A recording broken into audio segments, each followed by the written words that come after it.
Olsun bil yalnız başım şol dilribanın satkası, gölleri can algıcı gaşı kemanın satkası. Tolkun atar aksilen behre ummanın satkası, yok lebadan kabak gunşa dahanın satkası. Kartak diskole bacadır karanın satkası.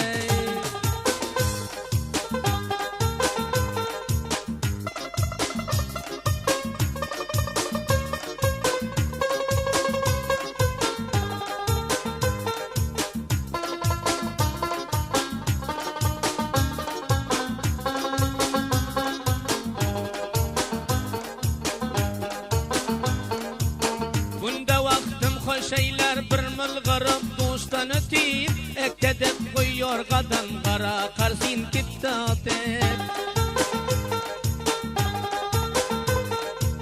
Tozgalar şahmar zülfün sagrinden sırtına yetip, söylesem vermez cevap gül yüzüne elin tutup. Bilmelem nazu eda şermu hayanın satkası.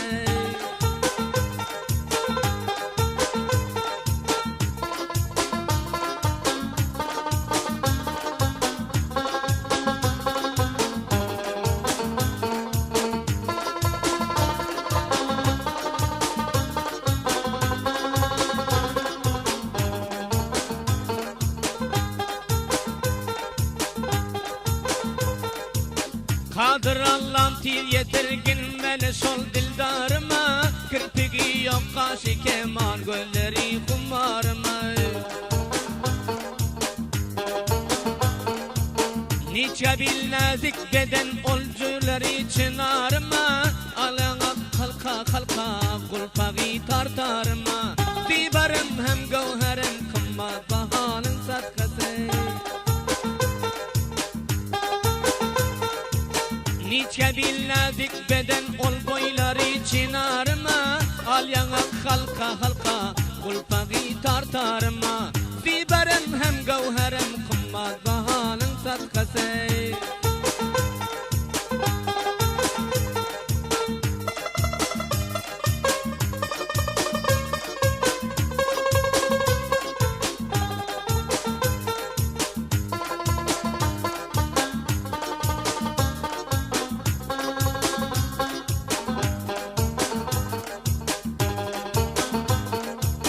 Dostlarım ayıp etmenler Mecnun kebi efsanemen, gelmişem uzak yoldan yar didarın görmenemen.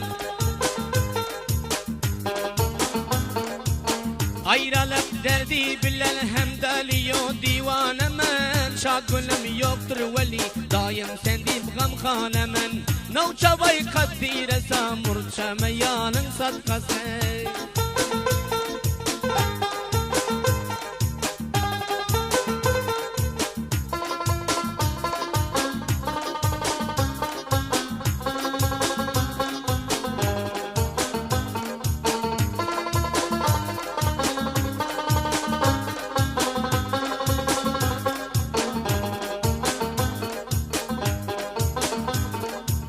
Keramdir örtener men çektiğim vah aho pugan, hiç kişi bilmez bu derdim kalbim etrebi nişan. Can cesetten çıkar bolde indil bilber bir guman, yetmelin derdime sen ey bir ehem na musulman. Meyli yüz cevretse hem şol bir vefanın satkası. Can cesetten çıkar bolde indi dilber bir guman, yetmelin derdime sen ey bir ehem na musulman. Meyli yüz cevretse hem şol bir vefanın satkası.